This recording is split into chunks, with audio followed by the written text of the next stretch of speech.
Olá, estamos de volta com o programa Lente Aberta. O assunto agora, combate ao coronavírus em Ponta Grossa. Comigo no estúdio está o secretário de Governo de Ponta Grossa, Fabrício Busato. Obrigado pela sua presença hoje aqui. Boa tarde, obrigado você pelo convite. É sempre um prazer poder esclarecer a toda a população, a tua audiência que é extremamente qualificada, os trabalhos que a Prefeitura vem desenvolvendo, principalmente nesse momento, em combate ao Covid. Nós temos um conjunto grande de tarefas que vem sendo desenvolvido, esse conjunto de tarefas, pelo governo municipal.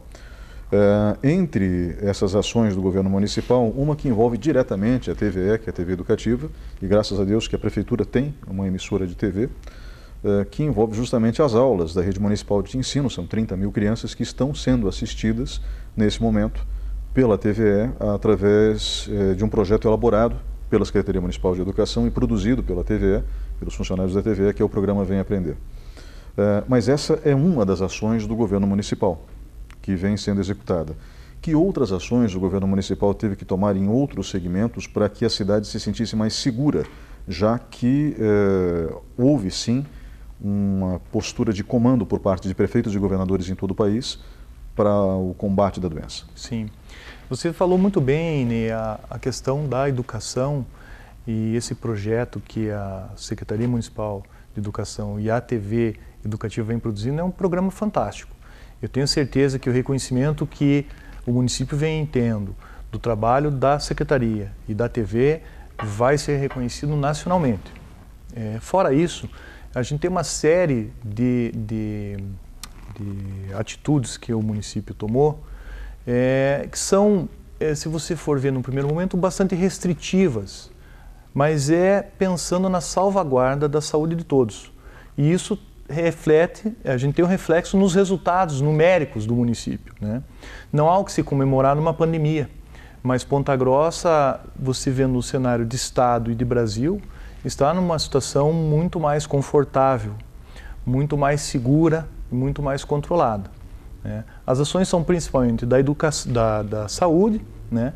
Que a gente tem uma série de controles, monitoramento de suspeitos, tem aí a questão da autarquia de trânsito, com o controle do transporte público, a gente tem o controle e o escalonamento do próprio comércio, né? Então, uma série de ações que o município tomou e, aos poucos, com o passar do tempo, com a melhora do quadro, com mais segurança, entendendo melhor como a doença se desenvolve, que a gente começou a ter liberações. E hoje, apesar dos números bastante baixos em relação a outros municípios, a nossa cidade é uma das que tem a maior abertura, seja no comércio, seja no transporte, em todos os setores, né? A gente trabalha para conseguir trazer a mais normalidade possível no dia a dia de todo mundo, né? De todas as pessoas. Então, é um equilíbrio muito sensível que tem que se ter nesse sentido, né? Para que você possa ter as restrições necessárias para garantir a segurança, até porque a gente tem a retaguarda da saúde, que é o grande gargalo, e isso é mundial, né? Que você precisa garantir a quantidade de leitos, o atendimento a todos os que necessitarem desse amparo. Mas também você não pode, por outro lado, sufocar a sociedade com atitudes que sejam extremas, né? E que não deem condição do empresário sobreviver, das pessoas se deslocarem, né?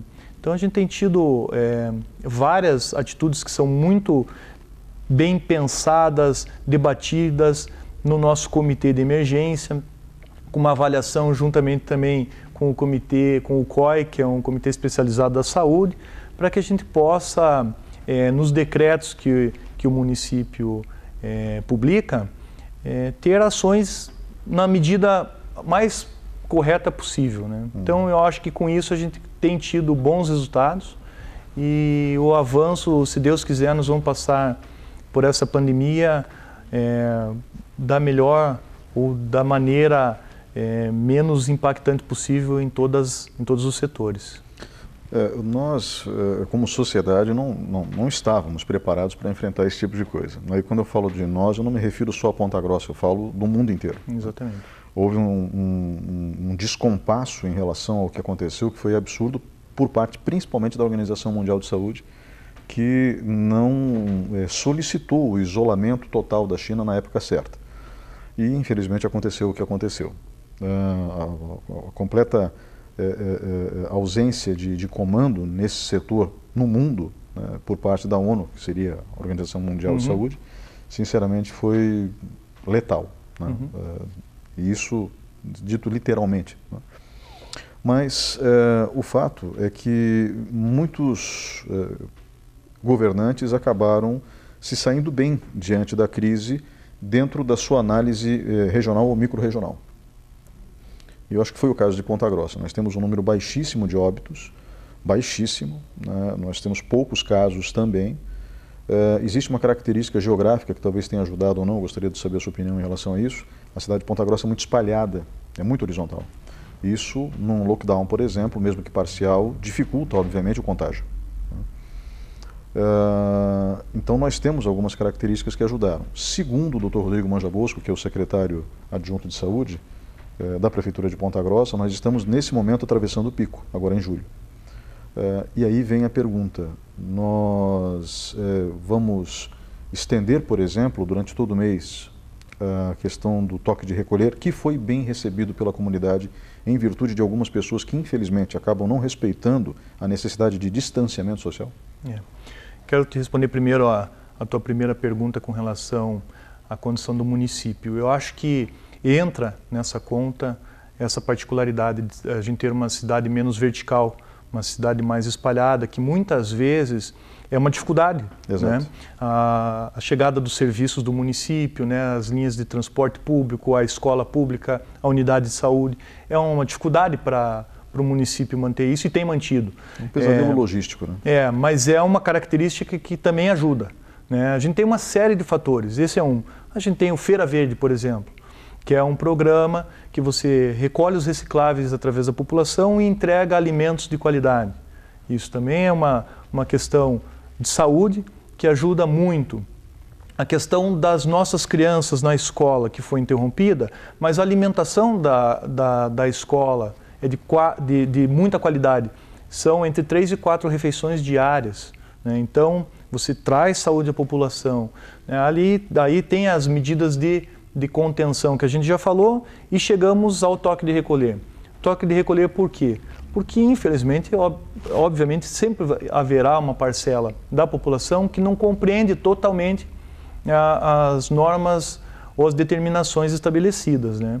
E aí, por conta da resposta da doença, que a gente tem um reflexo de 2 semanas, né, de 15 dias da evolução da doença, é muito importante que se tenha uma resposta rápida.